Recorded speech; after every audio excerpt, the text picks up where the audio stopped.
bàbá Sàbó.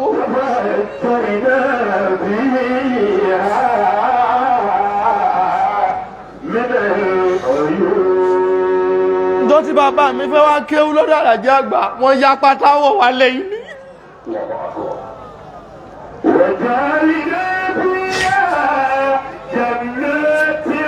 Lọ mo dúpẹ́ o, mo dúpẹ́.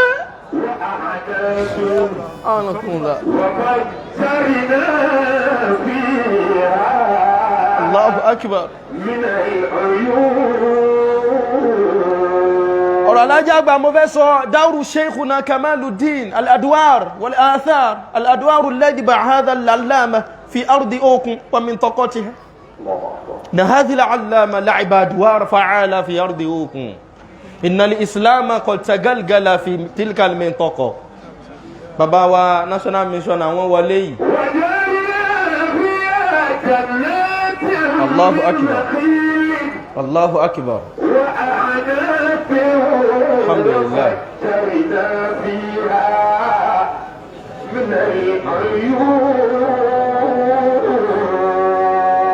Allahu akbar.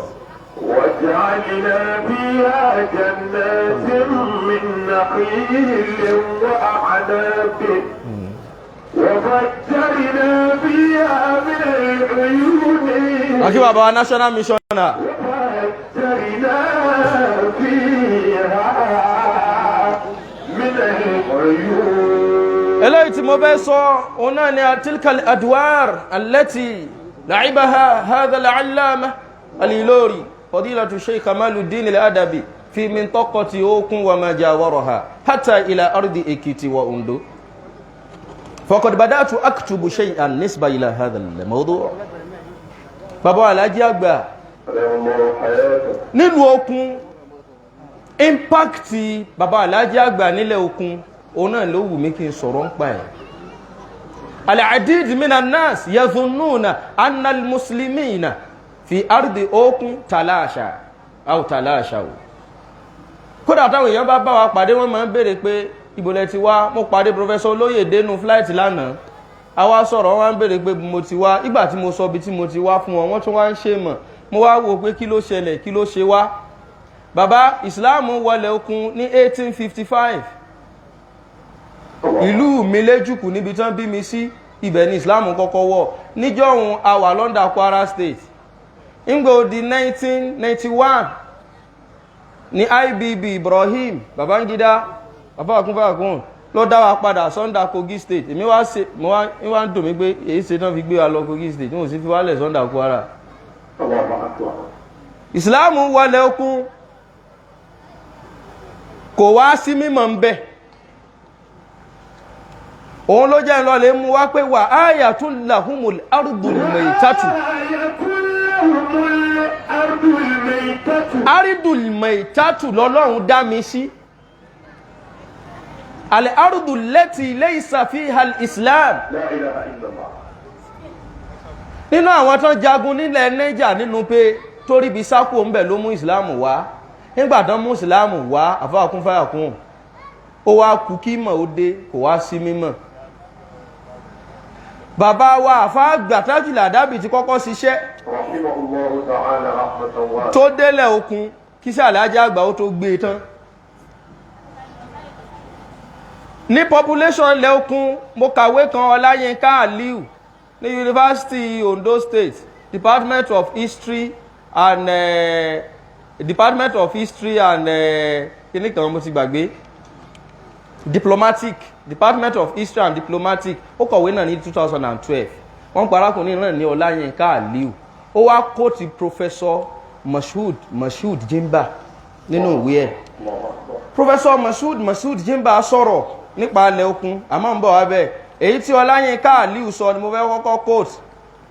Census 2006 nígbà tán ka population ilẹ̀ Òkun ó jẹ́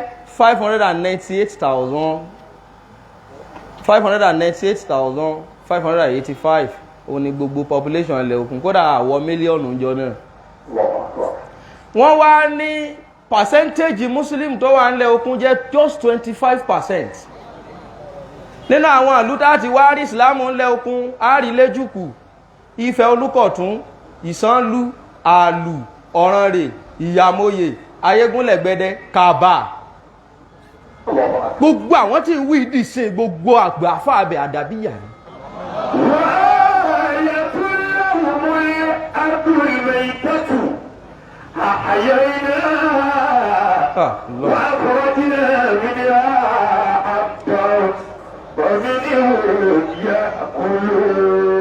Akí àwọn bàbá wa tí wọ́n wọlé bọ̀, bàbá wa nínú àwọn àgbà àdàbíyà tó wá kéwú lẹ̀ yìí tí wọ́n fi yà kéwú, bàbá wa Fadilatu Sheikh Abdul Jabbar Usman Ọbadọ̀fin tó bí mi lọ́mọ,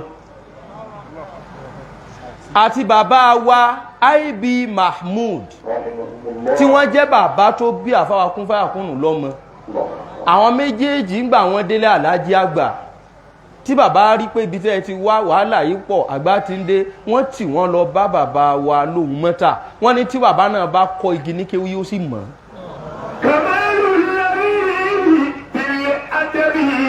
ló jẹ́ ń sọ tí àfà yìí wí. Kamalu lẹ́bí ìbìlẹ̀ Adabi. Àfà àkúfà kan. La ilaha illallah. Kamalu lẹ́bí.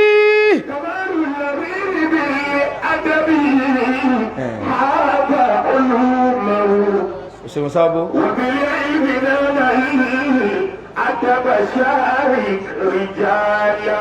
Bá ń wí tó tẹ̀lé sábó mọ̀ bọ̀. Ọba àbíbù láà àkí wọn káàbọ̀. Wà àdàbíyà tún.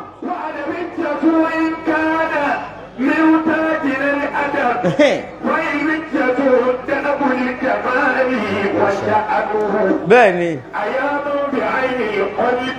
Allahu Akbar. Alájà àgbà ni ẹ̀. La ilaha illallah. Ìyún bá rù mí ní bá ń wí dáadáa fa awwalu. Fa awwalu man tawaffara combination.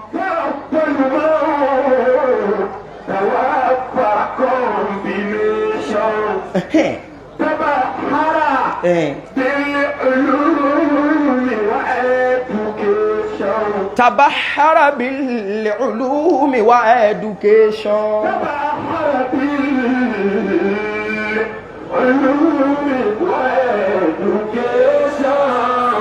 Ẹ ṣé.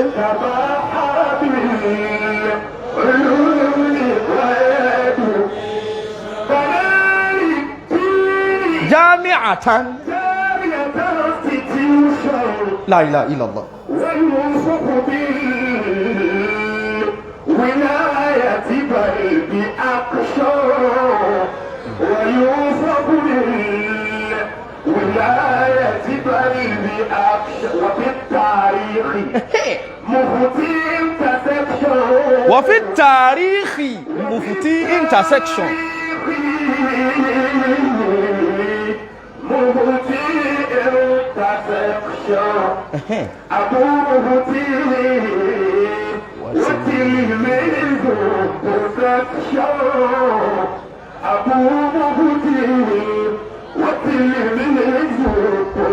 ẹlẹ́kùn láǹsàrù ìsìlámì ẹ bá ń sọ pé Allahu Akbar.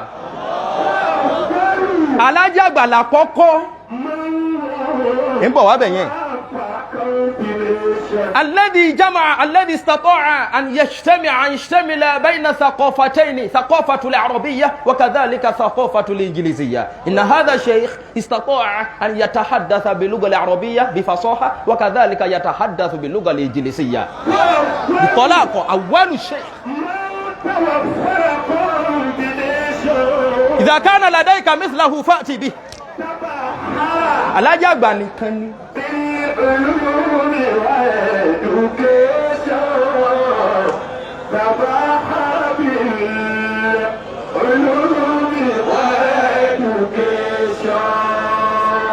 mọ̀ bọ̀ sábú. Jami'atan. Àfáàgbà ẹyọ kan kódà lókun lọ́dọ̀ wa tẹ bá dáyé gúnlẹ̀ gbẹdẹ ẹ rí ANSARU-ISLAM ẹ tún rí mọ́tò wọn bẹ́ẹ̀ déjúkọ ẹ rí ANSARU-ISLAM ẹ rí mọ́tò wọn gbogbo ilẹ̀ okun gbogbo ẹnu mo fi sọ mo ti ṣe bá sóńdẹ̀ kí kún kí n tó wí tí mò ń sọ yìí academically gbogbo ilẹ̀ okun àdàbíyà ni wọn. jami'atan ọ tẹ̀lé mi dé Kánú ilé àfáà sí àkàrà bíu ọmọ yìí mímọ́ tó á tẹ̀lé mi délé Àlájì àgbà kọ́ ọmọ parí yìí mímọ́ àfáà tó bá fún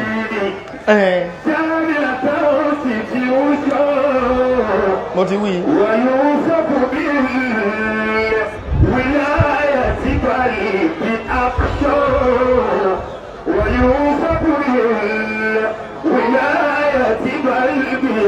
gbogbo tó bá wù ọ́ fìròyìn àfáà rẹ gbogbo tó bá wù ọ́ fìròyìn àfáà rẹ àfáà wa bàbá wa Àlájì àgbà Yusufu bílí wìláyàtì balbi action wọ́n fi wìláyà ròyìn wọn ò fi tọ́gì ròyìn bàbá wọ́n ní mọ̀ bàbá mi sọ fún mi pé àlùbáríkà ò tiẹ̀ já mọ ibi tí mọ̀ wọ́n mọ bá ń sọ tó tẹ̀lé àfáà. Ọya assignment mo wá fẹ́ fún ọ wọ́n fi tàríkì lọ́ka gbogbo ìtàn ayé tó ọmọ mufti tó jẹ́ intersection lẹ́yìn Usama bin Abdul Karim Rufai ní Súríà tó jẹ́ pé àgbà fáàn bàbá rẹ̀ ó náà di mufti sọ mufti tọmọ rẹ̀ di mufti tọmọ kéwù rẹ̀ di mufti.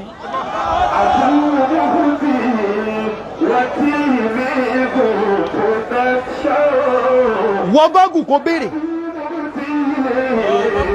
kò sí eléyìí tí mo wí challenge ni academic challenge wọ́gọ́gù kò béèrè fún wa àfá ayé tó rírí tó di mufti tọmọ rẹ̀ di mufti tọmọ kéwù rẹ̀ di mufti. olójẹ́ ń wí bẹ́ẹ̀ olójẹ́ sọ pé wọ́n fi tàríkì mufti intersection.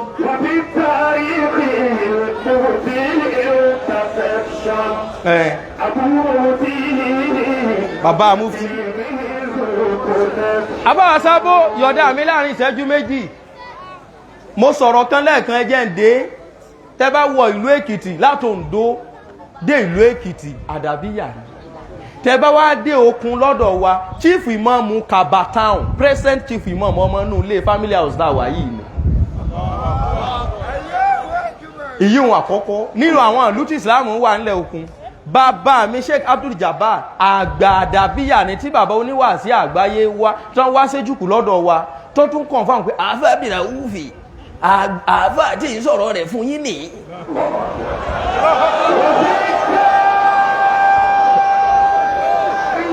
La ilaha illallah. àfẹ́ àgúnbà àgún àfẹ́ àti ìròyìn rẹ̀ fún àfẹ́ àkàbà.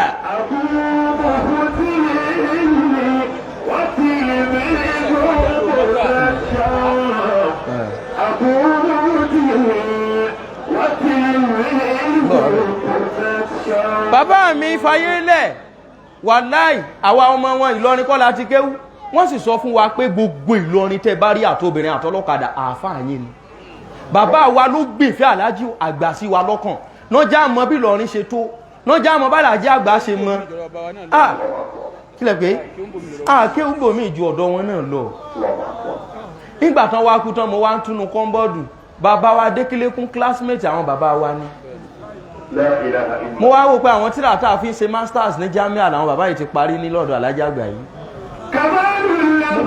mo ń bọ̀ sábó jẹ́ ìyọjú gangan chief imam Ejukwu bàbá amájà abọ́ àdàbíyà ni chief imam Ifẹ̀ Olúkọ̀tún tó wà ń bẹ̀ àdàbíyà ni èyí tó kú àdàbíyà ni chief imam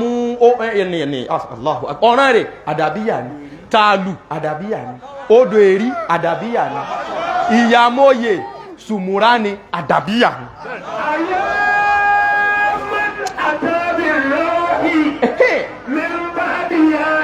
àbáàkúnbẹ́ ẹ̀kún ojú ọrùn mo ti jí tí mo wí eléyìí mo ní àlá àtàbìráwì min ba'diya ìsìn lẹ́yìn min ba'diya ìsìn lẹ́yìn ìgbà tá a ti rò ó pín lẹ̀ okun pé ìjẹ́ ìsìláàmù lè kọ̀ntínú báyìí àwọn èèyàn sì wálé Àlájì àgbà wọ́n sì sọlẹ̀ okun dìbò wọ́n sì sọlẹ̀ okun dàfà. Lódò Èrí lọ́dọ̀ àwọn àfáwà kún fẹ́yà kún àdàbíyà sámú bàbá wa kéwkéwé tó bí àfà wa kún bẹ́ẹ̀ kún àti bàbá mi Sheikh Abdul Jabbar àwọn lajá náà sí àkọ́kọ́ fún bàbá wa ló mọ́ta ṣẹ́rí pélé la wà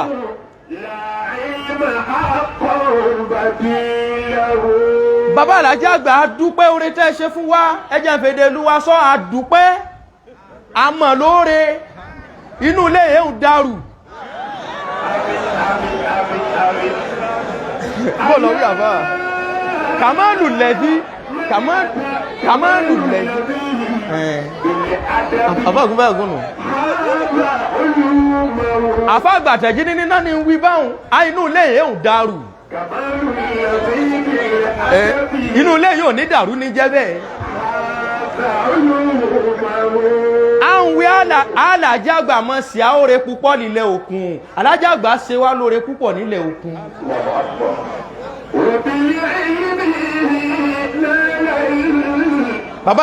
bàbá kéwkéwé nílé kéwù wọn ádùnṣe wòlímọ̀ fọ́mọ lọ́túnlá yìí nílé kéwù wọn lálùbáríkà àfáà tó dúró yìí ẹ wá wọ Ọlọ́run mo ń ṣe research kan yìí tí ń kọ tíra kan ti tọ́dún mẹ́rin mo wá ń ṣe research kayfa dakhala al-Islam fi min taqati òkun mo wá ká lọ mo wá ká bọ̀ àti tán bá yọwọ́ nù lé àti nǹkan ṣe wá lókun o. La ilaha illallah. kódà tẹ́ bàárà àfáà mi tẹ́ sádàbíyẹ̀ nílẹ̀ òkun ojú ẹgbẹ́ mi ní ọjẹ́ ń ṣe ń bọ̀ gbogbo àgbà tó wà ń bẹ́ẹ̀ àwọn àdàbíyà ni bàbá tó já sí pé ní tí ìbá sọ láwọn dáját bìládàná ilẹ̀ okun ò ní tí ìkú ònú òkùnkùn mímọ́ dì sìn mọ́ bọ̀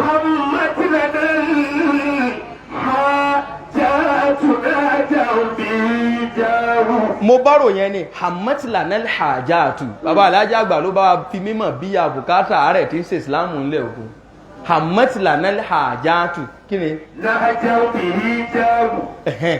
wọ́n ti gbọ́ ilé ìkéwù láwà ọya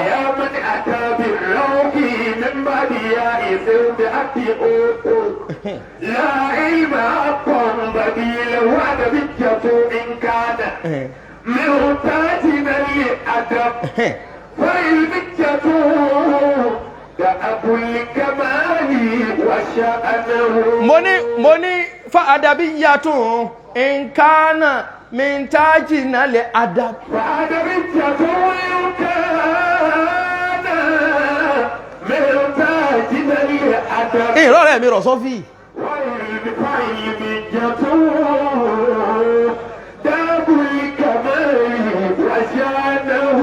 ẹ ṣe àbáṣábó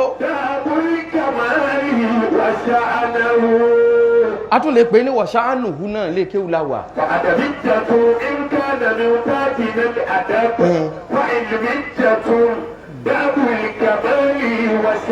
ìtí mò ń wí bẹ́ẹ̀ bàbá prof ní pé tó bá já sí pé ní lóòótọ́ ni bá a ṣe gbà wọn náà pé àdàbí ìyàtọ̀ mi ṣe ìkìnà tájìlẹ̀ àdàbí àbáwá àfáàgbà ti ṣiṣẹ́ wọ́n jẹ́ kí ìsìláàmù ọdọ́dọ̀ wa amáfà ìlìmí yàtọ̀ ẹni tó láwà lójú mímọ̀ tó jáwà ó ní ìmọ̀ níbi tí mo ti wá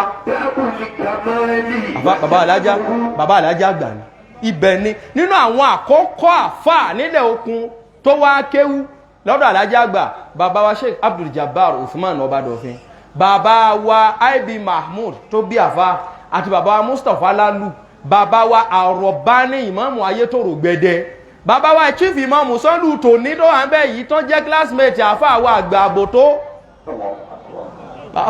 àbòtó ló wé wọn láwà ní ìsánlú wọ́n wé wọn ní láwà ní chief ìmáàmù wọn àgbàdàbíyà ní tó kẹnu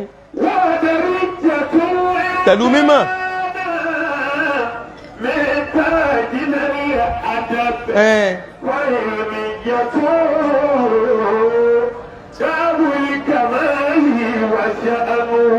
ما بصابو لا إله إلا الله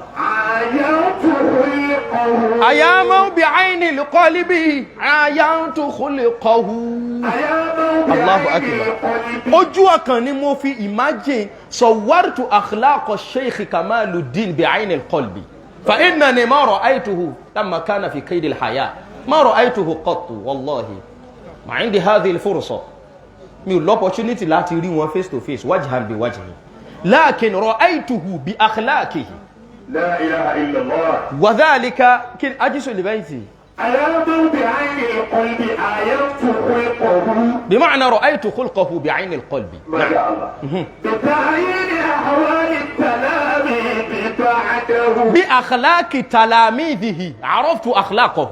الله. ìwà tí mo bá pàdé lọ́dọ̀ àwọn tí bàbá Alájà Àgbà kọ́ńkéwú ni mo fi mọ bàlájà àgbà ṣe tó. ìwà tí mo bá lọ́dọ̀ bàbá tó bí mi tí mo bá lọ́dọ̀ bàbá IB Mahmood ó jẹ́ kí n mọ bí bàbá ìṣètò níjọ́ tẹ́ ní wá sọ̀rọ̀ ń bẹ̀rùn tá a wá sóde fún fàkùn ló jẹ́ pépà tí mo present ni mò ń sọ̀rọ̀ Alájà Àgbà aáyán lásán ni bàbá mi pa nínú tírà wọn wọ́n sì sunkún dalẹ̀. Alájà Àgbà bàbá mi ló sọ fún mi bẹ́ẹ̀ pé àtàwọn àti bàbá akéwkéwé Sheikh Mahmood wọ́n lọ kí bàbá sílé láti ilé bàbá wa Alóhùn Mọ́tà wọ́n sì débẹ̀ wọ́n wá rí aáyán nù tírà wọ́n wá pa bàbá sì bẹ̀rẹ̀ sí ní sọkúta ló ní kẹ́ ẹ pa Ọlọ́run tó dá yín ló dá. Bàbá mi ló sọ fún mi bẹ́ẹ̀ mo sì ti kọ́ mo ti kọ́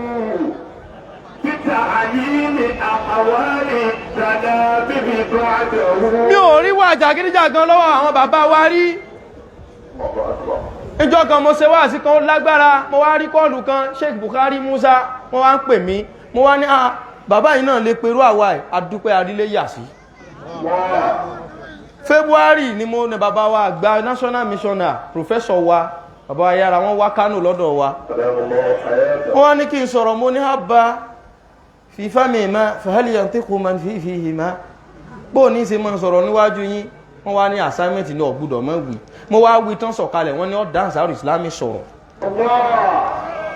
ẹ dákun àáfàá wa ní o náà ṣe báyìí pẹ̀lú wa gbogbo ẹgbẹ́ mi àti wọ́n tó fi díẹ̀ jù mí lọ tó o bá wù ọmọ àlè ládàbí àyọ́ lè má lálẹ́ o ẹwù ẹ̀kọ́ tí wọ́n ìwà ẹran fi ń kọ́ wa lẹ́kọ̀ọ́ mo gbàlejò afáwà àbò tó ń Kánò la ilaha bismillah kul huwa Allah.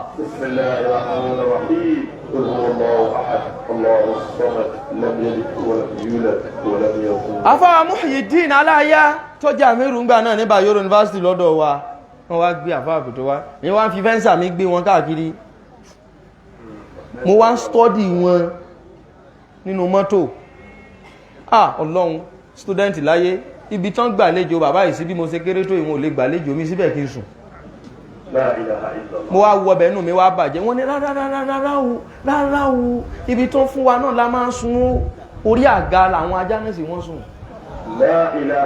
wọ́n wá fún bàbá àbòtó ní mattress student mattress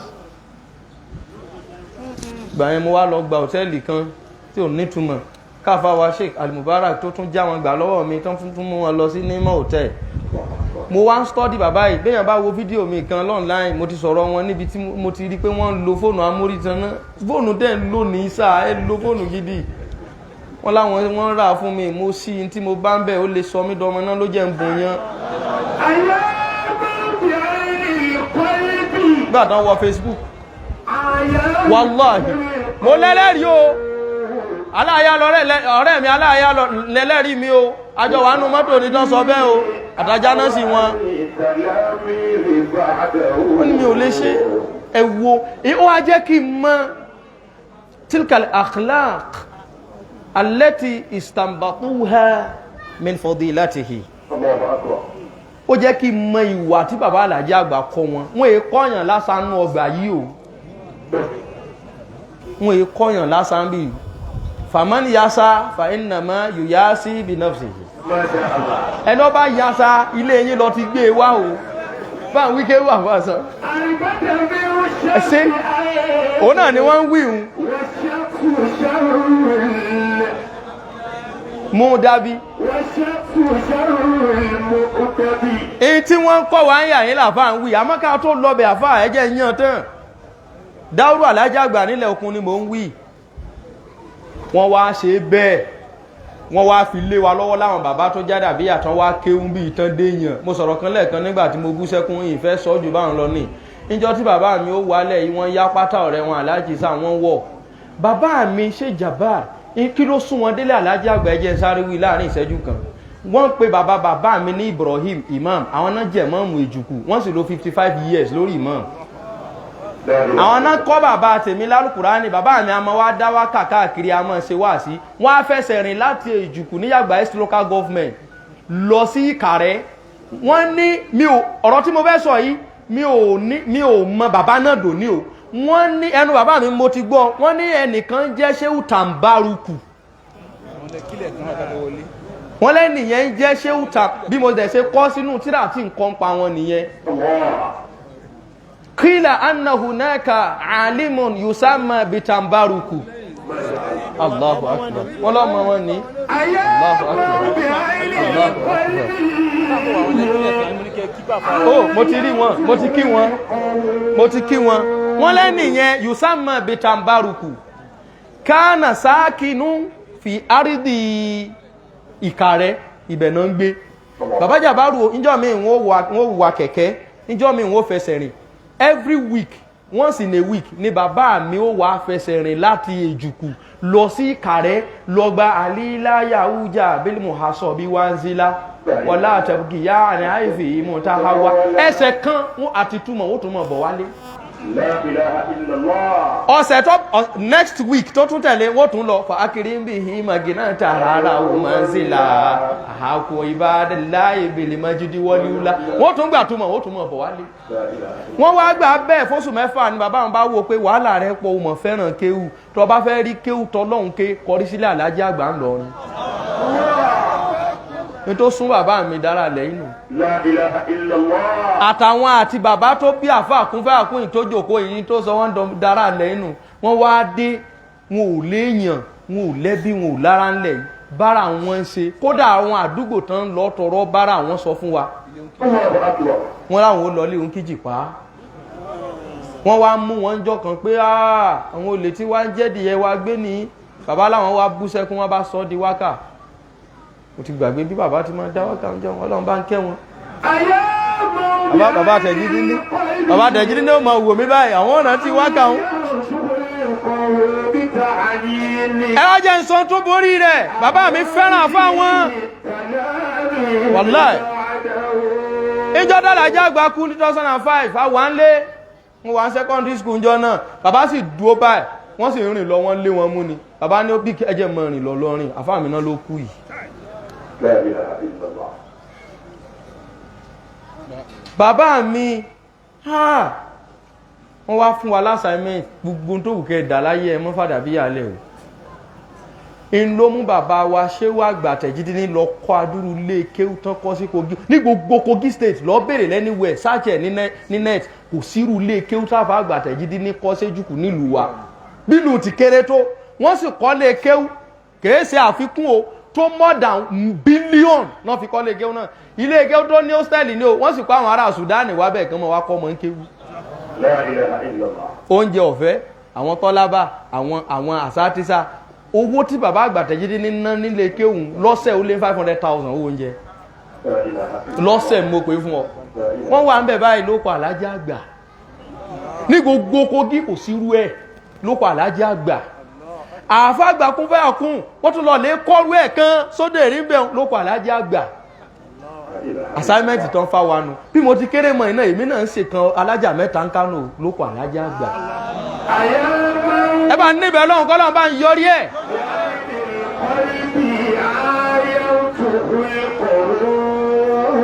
Inú mi máa dùn pé mo wáyà yín lónìí. Bá kú bá kún. Allahu akbar.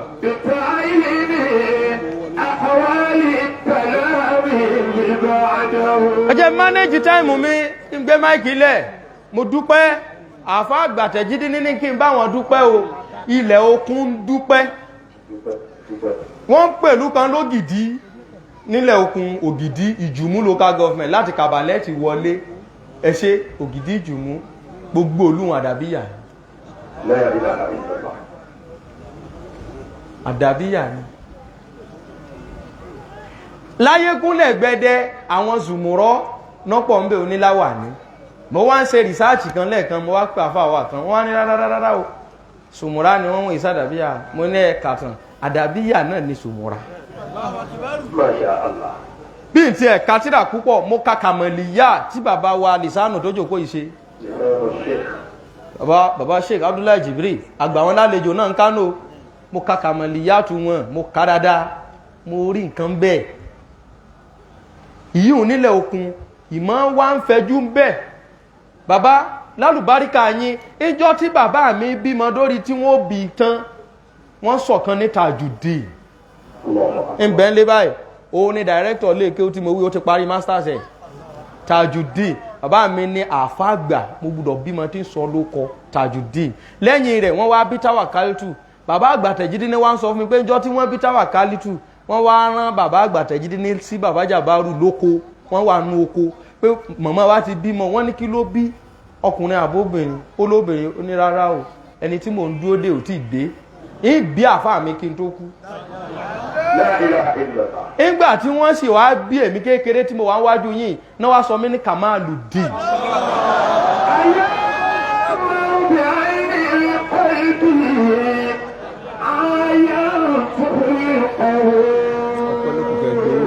Ṣé rí pé tí mo bá débì tí mo sunkún ó tó bẹ́ẹ̀.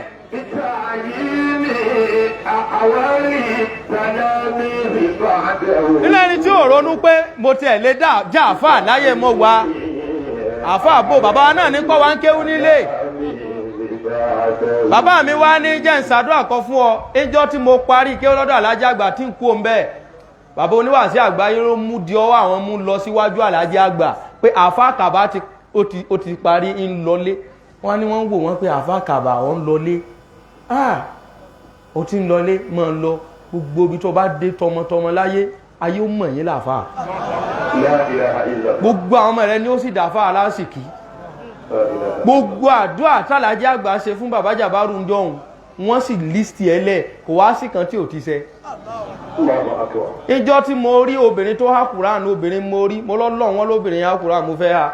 Ìjọ́ mo há Kùránì bí àlá ni bàbá tọ́lọ́run sì bùn mí há tó tún fún àfi wò mí sòsò tó tún sọ mí di George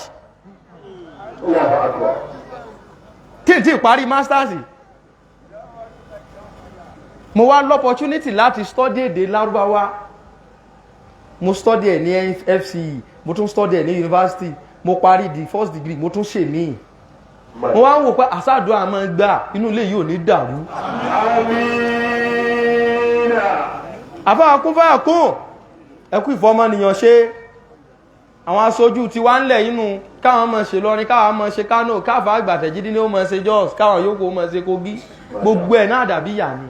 Alhamdulillah. Adúpẹ́ inú ilé yìí Ọlọ́run má jẹ́ dàrú. Àmín. Orin tí mo fèbó parí òun ni ọba ń wí sábó ká mọ̀ lọlé.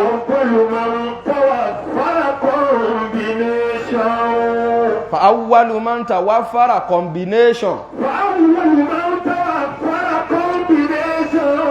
Mọ́jọ́ dùn ọ́ Àlájì àgbà gbèbó gan wọ́n sì gbọ́ lábá mọ́jọ́ dùn ọ́ àwọn nìkan náà lè sọ bẹ́ẹ̀.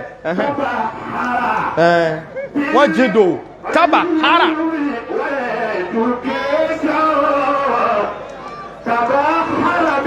Ẹ bá ń wí ni.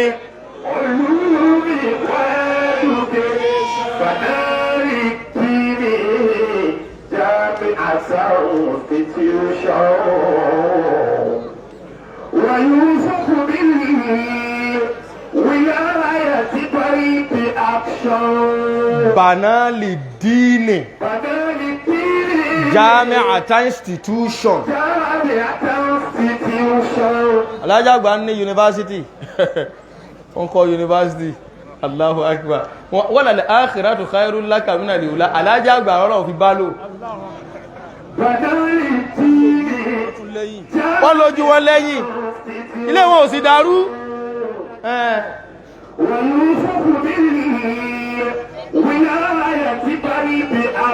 Tí bá jádà bí àmú lè delete ara mi. Ọya.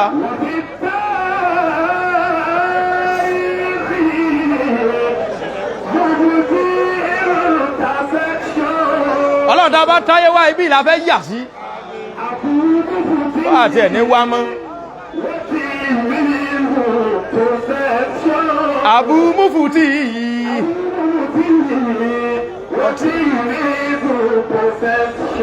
Lókọ̀ mi èmi Kamaludeen AL-EJUKIY 100,000 yóò máa lọ sápò ANSARU-ISLAM bàbá wa Alhaji àgbà gangan owó àdúà kan tún bá wa tọrọ àlùbáríkà 100,000 kó máa lọ bẹ̀. àpò bàbá wa Alhaji àgbà ANSARU-ISLAM 100,000 mi ò máa wá lọ sápò bàbá Alhaji àgbà tó ní gangan ó jẹ́ 200,000. 50,000 ó máa lọ sọ́dọ̀ bàbá wa mísọ́nà tó ní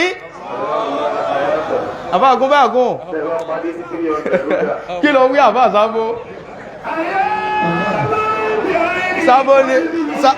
sábó ní kó jẹ́ ó di 300 bàbá àwọn bàbá wa náà àkìrámọ̀kùnmùlà gbogbo àwọn bàbá wa bàbá ló mọ́dá gbogbo àwọn bàbá wa yányán Allahu Akbar bàbá ló mọ́ta 50,000 alhamdulillah gbogbo àwọn bàbá wa àfáà tó kù gbogbo àwọn àfáà tó kù 50,000 subhana rabbika